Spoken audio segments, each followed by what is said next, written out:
जय श्री हरि। आप सुन रहे हैं गरुड़ पुराण से चतुर्थ अध्याय। आज की कथा में आप सुनेंगे ऐसे पाप कर्म जिनसे नरक की प्राप्ति होती है। ओम श्री परमात्मने नमः।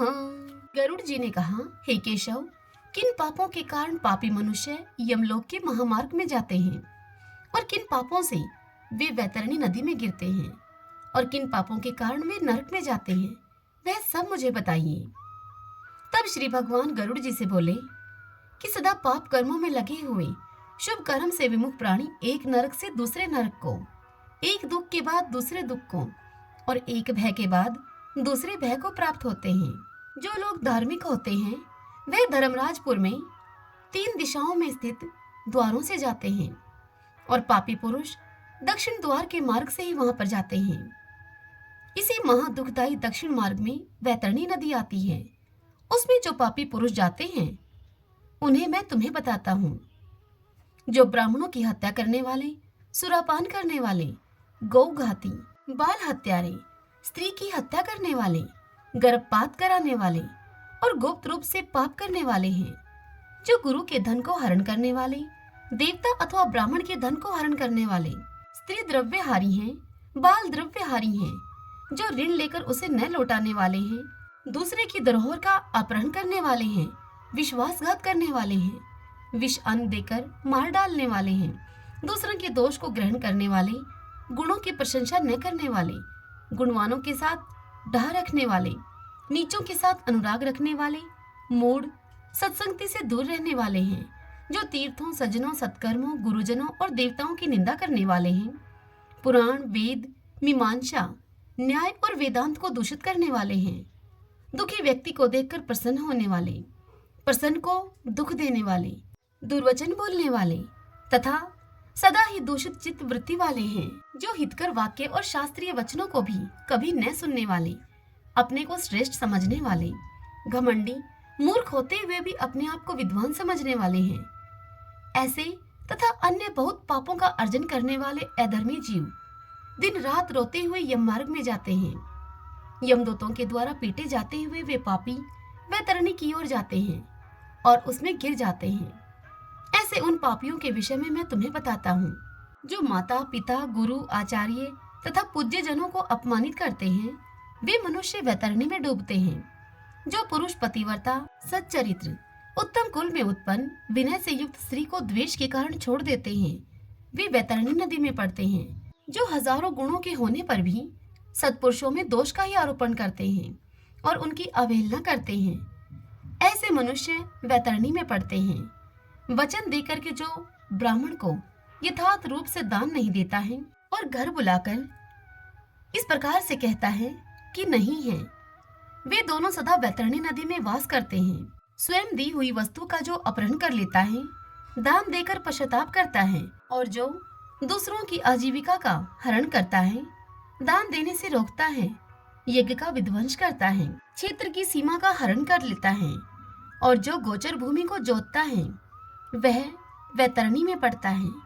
ब्राह्मण होकर रस विक्रय करने वाला, वैशाली का पति अर्थात शूद्र स्त्री का ब्राह्मण पति, वेद प्रतिपादित यज्ञ के अतिरिक्त अपने लिए पशुओं की हत्या करने वाला, ब्रह्म कर्म से च्युत, मांस भोजी, मद पीने वाला, उच्छृंखल स्वभाव वाला, शस्त्र के अध्ययन से रहित ब्राह्मण, वेद पढ़ने वाला शूद्र, कपिला का दूध पीने वाला शूद्र, यज्ञोपवीत धारण करने वाला शूद्र, ब्राह्मणी का पति बनने वाला शूद्र, राजमहिषी के साथ व्यभिचार करने वाला, पराई स्त्री का अपहरण करने वाला, कन्या के साथ कामाचार की इच्छा रखने वाला तथा जो सतीत्व नष्ट करने वाला है, ये सभी तथा इसी प्रकार और भी बहुत निषिद्ध आचरण करने में उत्सुक तथा शास्त्र विहित कर्मों को त्यागने वाले वे मूढ़जन वैतरणी में गिरते हैं। सभी मार्गों को पार करके पापी यम के भवन में पहुंचते हैं और फिर यम की आज्ञा से आए हुए दूत लोग उन्हें वैतरणी में फेंक देते हैं। हे खगराज, यह वैतरणी नदी कष्ट प्रदान करने वाले सभी प्रमुख नरकों में उन नरकों में भी सबसे अधिक कष्टप्रद है। इसीलिए यमदूत पापियों को उस वैतरणी नदी में फेंक देते हैं। जिसने अपने जीवन काल में कृष्णा अर्थात काली गौ का दान नहीं किया और मृत्यु के बाद जिसके उद्देश्य से बांधवों के द्वारा कृष्णा गौ नहीं दी गई तथा जिसने अपनी औदर्वदैहिक क्रिया नहीं कर ली या जिसके उद्देश्य से औदर्वदैहिक क्रिया नहीं की गई हो, वे सब वैतरणी में महान दुख भोगकर वैतरणी तट स्थित शामली वृक्ष में जाते हैं। जो झूठी गवाही देने वाले, धर्म पालन का ढोंग करने वाले, छल से धन का अर्जन करने वाले, चोरी के द्वारा आजीविका चलाने वाले, अत्यधिक वृक्षों को काटने वाले, वन और वाटिका को नष्ट करने वाले, तीर्थ और व्रत का परित्याग करने वाले, विधवा के शील को नष्ट करने वाले हैं। जो स्त्री अपने पति को दोष लगाकर परपुरुष में आसक्त होने वाली है, ये सभी और इस प्रकार के अन्य पापी जीव भी चालमली वृक्ष के द्वारा बहुत ताड़ना प्राप्त करते हैं। पिटने से नीचे गिरे हुए उन पापियों को यमदूत नरकों में फेंकते हैं। उन नरकों में जो पापी गिरते हैं, उनके विषय में मैं अब तुम्हें बतलाता हूँ। वेद की निंदा करने वाले, नास्तिक, मर्यादा का उल्लंघन करने वाले, कंजूस, विषयों में डूबे रहने वाले दंभी तथा कृतघ्न मनुष्य निश्चय ही नरकों में गिरते हैं। जो कुआं, तालाब, बावली, देवालय और सार्वजनिक स्थान, धर्मशाला आदि को नष्ट करते हैं, वे निश्चय ही नरक में जाते हैं। स्त्रियों, छोटे बच्चों, नौकरों तथा श्रेष्ठ जनों को छोड़कर एवं पितरों और देवताओं की पूजा का परित्याग करके जो भोजन करते हैं, वे नरकगामी होते हैं। जो मार्ग को कीलों से, पुलों से, लकड़ियों से तथा पत्थरों एवं कांटों से रोकते हैं, निश्चय ही वे नरकगामी होते हैं। जो मंद पुरुष भगवान शिव, भगवती शक्ति, नारायण, सूर्य, गणेश, सद्गुरु और विद्वान इनकी पूजा नहीं करते, वे नरक में जाते हैं। दासी को अपनी शैया पर आरोपित करने से ब्राह्मण अधोगति को प्राप्त होता है और शूद्रा में संतान उत्पन्न करने से वह ब्राह्मण तव से ही च्युत हो जाता है। वह ब्राह्मण धम कभी भी नमस्कार के योग्य नहीं होता।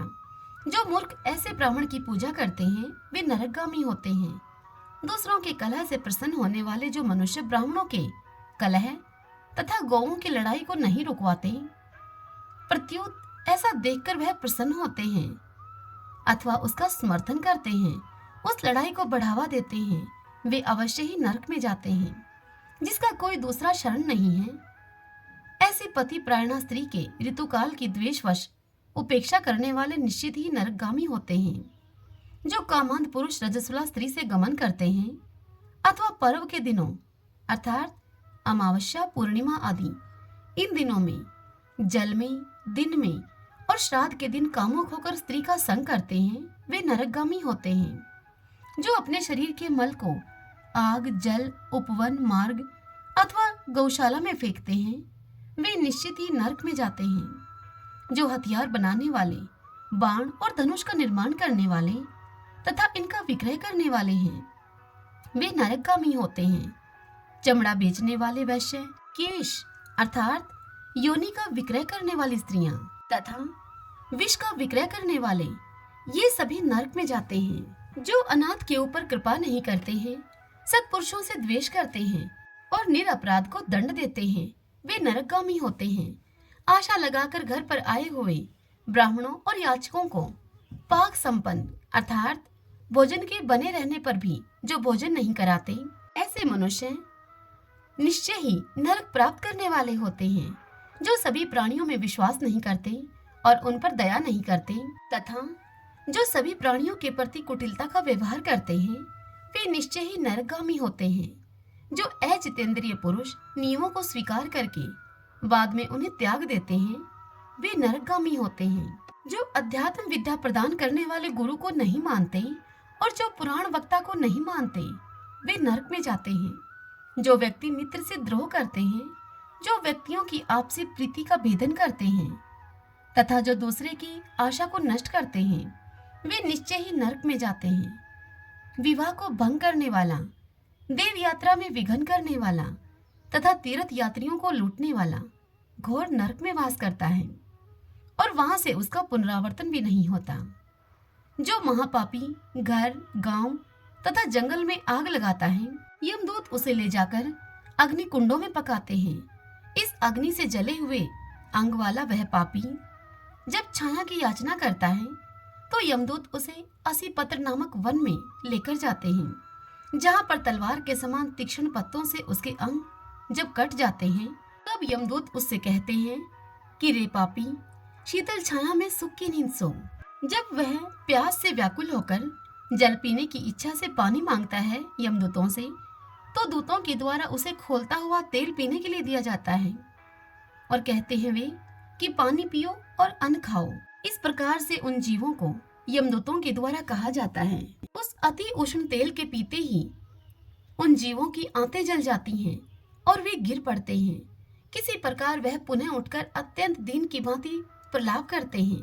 विवश होकर उद्रव श्वास लेते हुए वे कुछ कहने में भी समर्थ नहीं होते। हे ताक्षर्य, इस प्रकार की पापियों की बहुत सी यातनाएं बताई गई हैं। विस्तार पूर्वक इन्हें कहने की क्या आवश्यकता है। इनके संबंध में सभी शास्त्रों में कहा गया है। इस प्रकार हजारों नर नारी नरकीय यातना को भोगते हुए प्रलय पर्यंत घोर नरकों में पकते रहते हैं। उस पाप का अक्षय फल भोगकर पुनः वहीं पैदा होते हैं और यम की आज्ञा से पृथ्वी पर आकर स्थावर आदि योनियों को प्राप्त करते हैं। वृक्ष, गुल्म, लता, वली, गिरी, पर्वत तथा तृण आदि ये सब स्थावर योनियां कही गई हैं। ये योनियां अत्यंत मोह से आवर्त हैं। कीट, पशु, पक्षी, जलचर तथा देव, इन योनियों को मिलाकर 84 लाख योनियां कही गई हैं। इन सभी योनियों में घूमते हुए जीव मनुष्य योनि को प्राप्त करते हैं और मनुष्य योनि में भी नरक से आए हुए व्यक्ति चंडाल के घर में जन्म लेते हैं और उसमें भी कुष्ठ आदि पाप चिन्हों से वे बहुत दुखी रहते हैं। किसी को गलित कुष्ठ हो जाता है और कोई जन्म से अंधे होते हैं, तो कोई महारोग से व्यथित होते हैं। इस प्रकार पुरुष और स्त्री में पाप के चिन्ह दिखाई पड़ते हैं। श्रीमन नारायण नारायण हरि हरि, भजमन नारायण नारायण हरि हरि। इससे आगे की कथा कल हम अगले अध्याय में सुनेंगे। कल के अध्याय में हम सुनेंगे कर्म विपाक वश मनुष्य को अनेक योनियों और विविध रोगों की प्राप्ति किस प्रकार से होती है। यह सब हम कल की कथा में जानेंगे। आप सबको आज की यह कथा कैसी लगी? इस वीडियो को लाइक करके और कमेंट बॉक्स में जय श्री हरि लिख के मुझे जरूर बताइए। हरे कृष्णा।